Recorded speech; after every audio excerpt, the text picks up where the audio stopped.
पाक भारत हालिया फजाई झड़पों के बाद भारतीय फजाइया के ताखीरी और बेबुनियाद दावे एक बार फिर दुनिया की नजरों में मशकूक हो गए। भारतीय एयर चीफ अमरप्रीत सिंह ने 3 माह बाद दावा किया कि भारत ने 6 पाकिस्तानी तैयारे मार गिराए। ताहम चीन के साबिक दिफाई अताशी चिंग ज़ीजोंग ने इस बयान को मज़ाहिया, नाकाबिले यकीन और खुद फरेबी करार देकर मुस्तरद कर दिया।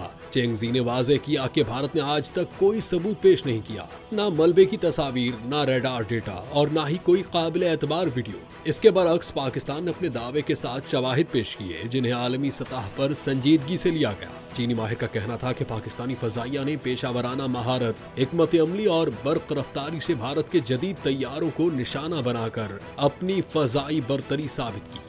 भारतीय फजाइया को हजीमत उठाना पड़ी, जबकि पाकिस्तानी फजाइया ने न सिर्फ अपना दिफा किया बल्कि दुश्मन को वाज़ेह पैगाम भी दिया कि पाकिस्तान की फजाई हुदूद नाकाबिले तस्खीर हैं। ऐसे में भारतीय बयानात महज सियासी दबाव कम करने की कोशिश दिखाई देते हैं, जिन्हें आलमी बिरादरी मुस्तरद कर चुकी है।